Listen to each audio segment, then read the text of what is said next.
Lo que no dice la lección. Lección 1. Es Moisés el que introduce en el primer capítulo de Génesis a Elohim. Aunque Elohim es plural en la forma, por cuanto es el plural de Elohua, mas en el caso particular del Creador se entiende en el sentido singular, el cual es Dios, como lo es en el versículo de memoria.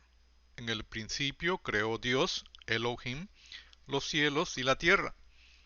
Hay mucho sobre este grandioso e impresionante autosostenible ser que nosotros no podemos y puede que nunca lo sepamos, pero él ha revelado bastante de sí mismo para permitirnos vislumbrar algunas de las magnificencias de su naturaleza y carácter. Elohim Dios es un ser autoexistente, autosuficiente, pero también es totalmente independiente. Nada ni nadie tiene influencia sobre él. Elohim describe a un ser que no necesita de nada ni de nadie para ser o existir. Elohim Dios vive en la eternidad, sin necesidad de algo o de alguien. Si todo lo que existe ha sido creado, entonces en algún momento en el infinito Elohim Dios estuvo solo en la eternidad, sin ninguna necesidad de algo o de alguien. Entonces, ¿por qué creó? ¿Qué lo obliga a crear? Hasta ese momento Elohim Dios no ha hablado, no se ha manifestado su voluntad. La existencia de Dios no se basa en la voluntad de Dios, sino en la naturaleza de Dios. La naturaleza de Dios es anterior a su voluntad. Si la existencia de Dios se basa en su naturaleza, entonces es su naturaleza la que lo compele a crear. Su propia naturaleza lo obliga a crear. La pregunta ahora es, ¿cuál es la naturaleza de Elohim Dios? En 1 de Juan 4, verso 8 dice, el que no ama no conoce a Dios, porque Dios es amor. La naturaleza de Elohim Dios es amor, ágape. ¿Qué de particular tiene ágape que compele a Elohim Dios a crear? ¿Cómo es el amor cuando no hay nada ni nadie? Es igual habiendo o no habiendo, porque la naturaleza de Elohim Dios es eterna. ¿Cómo se manifiesta el amor cuando no hay nada ni nadie? Cuán importante es conocer ágape, amor, porque conociéndolo encontraremos la razón o razones del por qué creó. Una vez que ha establecido la razón o razones del por qué crear, elabora un plan. Voy a mencionar dos versículos del por qué planear. Dice en 1 de Pedro 1, versos 19 y 20. Sino con la preciosa sangre de Cristo, como de un cordero sin mancha y sin defecto. Cristo, a quien Dios escogió antes de la creación del mundo, se ha manifestado en estos últimos tiempos en beneficio de ustedes. En Apocalipsis 13:8 dice, y adoraron a la bestia todos los que pertenecen a este mundo, aquellos cuyos nombres no estaban escritos en el libro de la vida, que pertenece al Cordero, que fue sacrificado desde la creación del mundo. Elohim Dios determinó, planeó, antes de crear la muerte del Señor Jesucristo. Elaboró un plan. Primero, establece el objetivo del plan. Segundo, establece lo que tiene que realizarse en pro del objetivo. Tercero, establece el costo del plan en pro del objetivo. ¿Cuál es el costo del plan de Elohim Dios? Está en los versículos antes mencionados. Así es que la caída no lo tomó por sorpresa. Además, creación y redención están implícitos en el plan de Dios. Creación, como vimos, es un acto de amor. Y redención está en el costo. También es un acto de amor.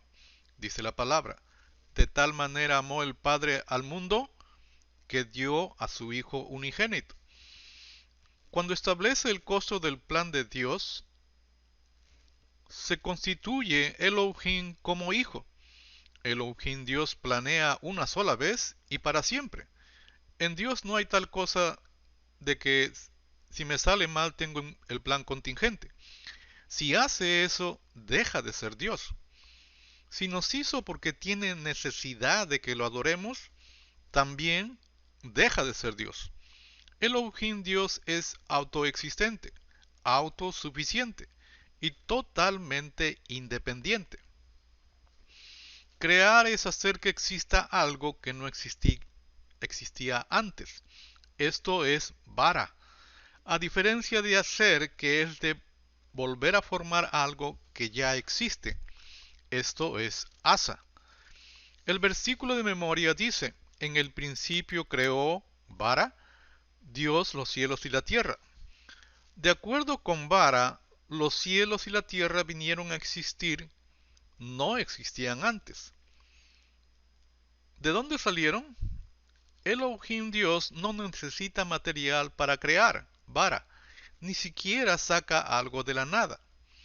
Dice en Juan 1, verso 1 al 4. En el principio ya existía la palabra, y la palabra estaba con Dios, y la palabra era Dios. Él estaba con Dios en el principio. Por medio de él todas las cosas fueron creadas. Sin él nada de lo creado llegó a existir. En él estaba la vida, y la vida era la luz de la humanidad. Todo lo que era y todo lo que es estaba en Dios. La vida salió de Dios. Todo lo existente salió de él. Por lo cual, antes de saber de la vida era. Todo lo que ves, oyes, hueles, pruebas, paladeas o tocas estaban en Dios antes de que vinieran a existir. Se vuelve a usar vara en el verso 21, en la creación de grandes animales marinos, y en el verso 27, hombre y mujer los creó. Algo sucede en el verso 2 que no tiene nada que ver con Elohim, porque Dios es un Dios de orden. Dice en Colosenses 1, verso 17. Cristo existe antes que todas las cosas, y por él se mantiene todo en orden. Este desorden, vacío y tinieblas no tiene que ver con Elohim Dios. El significado de esta situación en el verso 2 es que la tierra no tenía características claramente discernibles, sino que era esencialmente una masa conglomerada de materias primas. A partir del verso 3, Elohim Dios utiliza la palabra asa, mediante separar, formar y hablarle a lo que ya existe. Por ejemplo, cuando hace al hombre, se habla a sí mismo, por cuanto la materia prima para hacernos está en Elohim Dios. Génesis 1:26 dice: entonces dijo Dios, hagamos asa al hombre a nuestra imagen conforme a nuestra semejanza, y señoree en los peces del mar, en las aves de los cielos, en las bestias, en toda la tierra, y en todo animal que se arrastra sobre la tierra.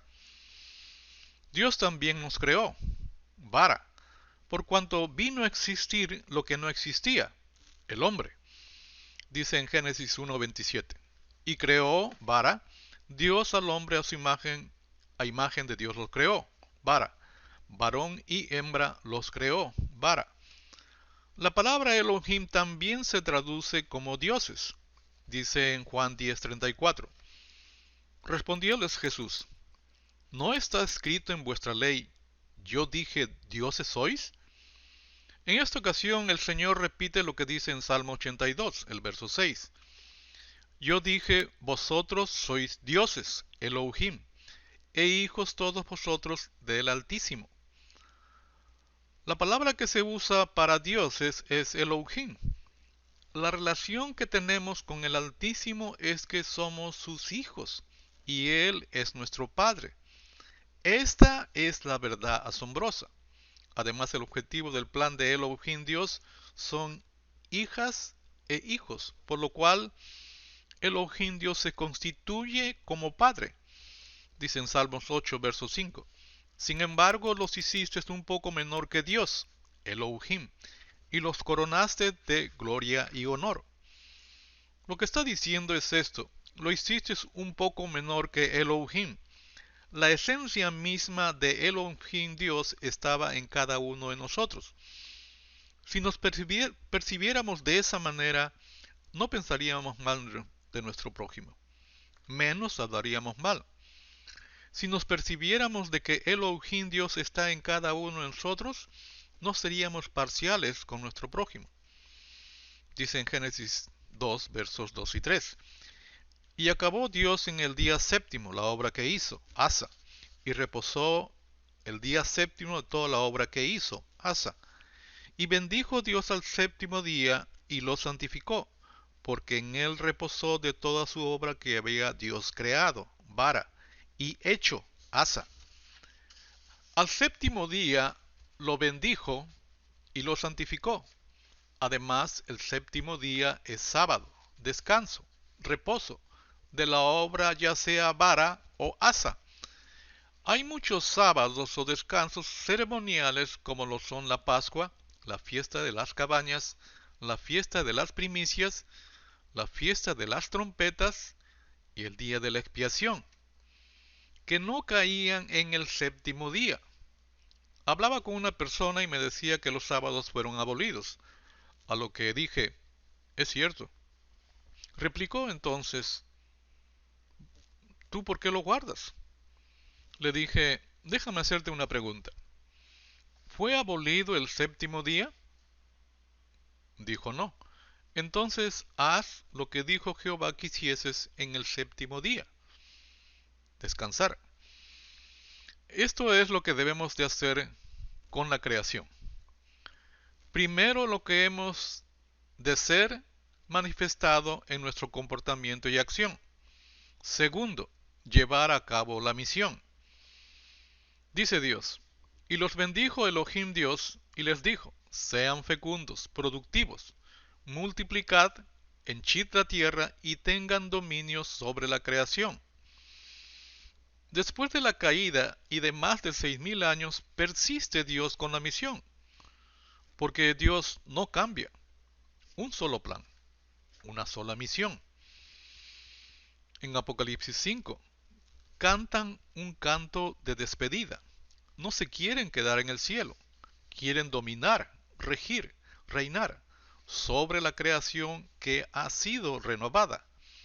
Dice así, y cantaban este canto nuevo, tú eres digno de tomar el rollo y de romper sus sellos, porque fuiste sacrificado y derramando tu sangre, redimiste para Dios gente de toda raza, lengua, pueblo y nación. De ellos hiciste un reino, hiciste sacerdotes para nuestro Dios, y reinarán sobre la tierra. Para ser llevados allá, tenemos que aceptar a Cristo el Señor y ser renovados por el agente regenerador. ¿Qué perdió Dios con la caída? Hijos que se tornaron en esclavos. ¿Qué perdió el hombre con la caída? Perdió dominio, Espíritu Santo y Edén. En lo que perdimos tenemos que ser restaurados y Dios es el único que lo hace y con ello volvemos a ser hijos, pero adoptivos, a través del plan de Dios, que es uno solo. Dice en Romanos 8, versos 19 al 23. La creación aguarda con ansiedad la revelación de los hijos de Dios, porque fue sometida a la frustración. Esto no sucedió por su propia voluntad, sino por la del que así lo dispuso.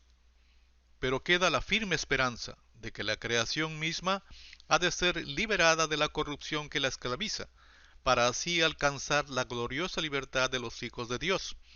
Sabemos que toda la creación todavía gime a una, como si tuviera dolores de parto. Y no solo ella, sino también nosotros mismos, que tenemos las primicias del Espíritu. Gemimos interiormente mientras aguardamos nuestra adopción como hijos, es decir, la redención de nuestro cuerpo. La creación está en caos y espera la manifestación gloriosa de los hijos de Dios. Pero en los que ha sido restaurado el regirse a sí mismos y su entorno, dominio, en los que ha sido restaurado Dios en nosotros. Dice la palabra, pero nosotros tenemos el Espíritu de Dios y por eso pensamos como Cristo, Espíritu Santo. Y por último, ser restaurados para entrar en su presencia y así Él se manifieste en nuestra presencia, Edén. Hasta aquí con esta contribución a la lección.